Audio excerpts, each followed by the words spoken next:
I remember that night I launched Facebook from that little dorm in Kirkland House.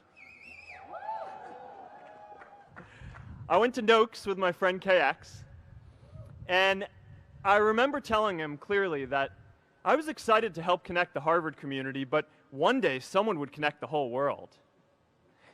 The thing is, it never even occurred to me that that someone might be us. We were just college kids. We didn't know anything about that. There were all these great big technology companies with all these resources, and I just assumed one of them would do it. But this idea was so clear to us that all people want to connect. So we just kept working on it, day after day after day. And I know that a lot of you are going to have your own stories just like this.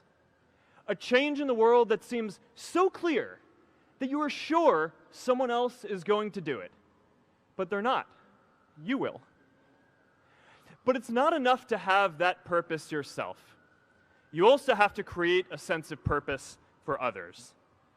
And I found that out the hard way. You see, my hope was never to build a company. I wanted to have an impact. And as all these people started joining us, I just assumed that that's what they wanted to do too. So I never took the time to explain what it was that I hoped we'd build. A couple years in, some big companies wanted to buy us. I didn't want to sell. I wanted to see if we could connect more people. And we were building the first version of Newsfeed at the time, and I thought, if we could just launch this, it could change how we all learn about the world. Nearly everyone else wanted to sell. Without a sense of higher purpose, this was their startup dream come true, and it tore our company apart. After one particularly tense argument, one of my close advisors told me if I didn't agree to sell the company right now, I would regret that decision for the rest of my life.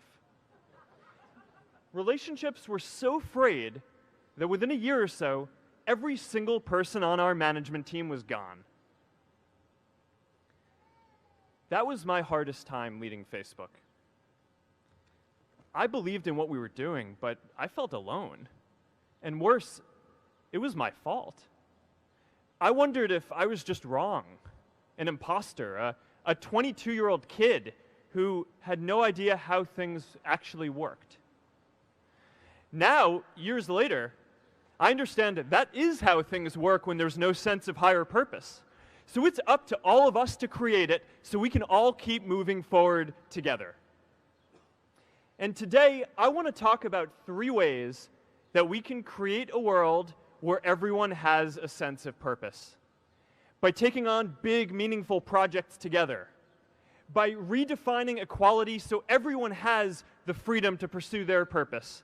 And by building community all across the world. So first, let's take on big, meaningful projects.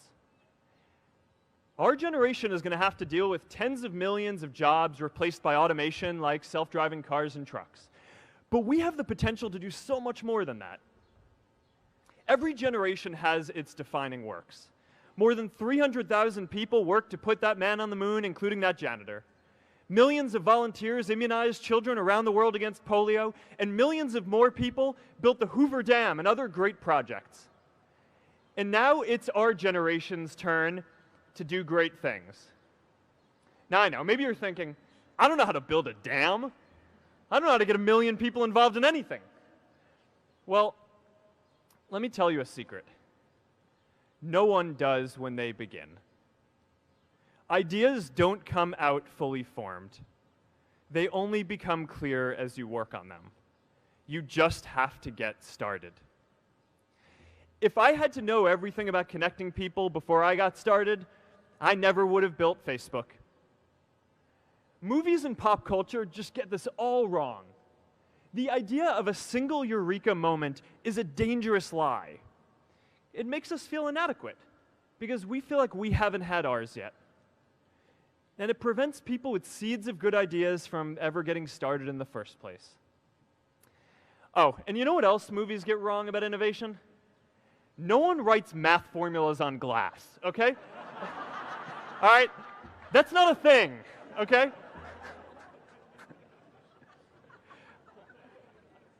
It's really good to be idealistic, but be prepared to be misunderstood. Anyone working on a big vision is going to get called crazy, even if you end up right. Anyone taking on a complex problem is going to get blamed for not fully understanding it, even though it's impossible to know everything up front. Anyone taking initiative will always get criticized for moving too fast, because there's always someone who wants to slow you down. In our society, we often don't take on big things because we're so afraid of making mistakes that we ignore all the things wrong today if we do nothing. The reality is, anything we do today is going to have some issues in the future. But that can't stop us from getting started. So what are we waiting for? It is time for our generation-defining great works. How about stopping climate change before we destroy the planet and getting millions of people involved, manufacturing and installing solar panels? How about curing all diseases and getting people involved by asking volunteers to share their health data, track their health data, and share their genomes? You know, today, our society spends more than 50 times as much treating people who are sick as we invest in finding cures so people don't get sick in the first place. It makes no sense. We can fix this. How about modernizing democracy so everyone can vote online? And how about personalizing education so everyone can learn? These achievements are all within our reach. Let's do them all in a way that gives everyone in our society a role. Let's do big things, not just to create progress, but to create purpose.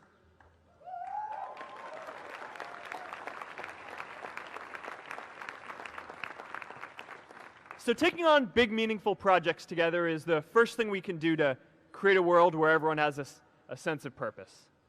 The second is redefining our idea of equality so everyone has the freedom to pursue their purpose.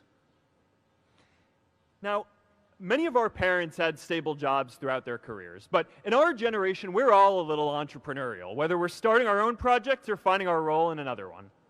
And, you know, that's great, because our culture of entrepreneurship is how we create so much progress. An entrepreneurial culture thrives when it is easy to try lots of new ideas. Facebook wasn't the first thing I built. I also built chat systems and games, study tools and music players, and I'm not alone. J.K. Rowling got rejected 12 times before she finally wrote and published Harry Potter. Even Beyoncé had to make hundreds of songs to get Halo.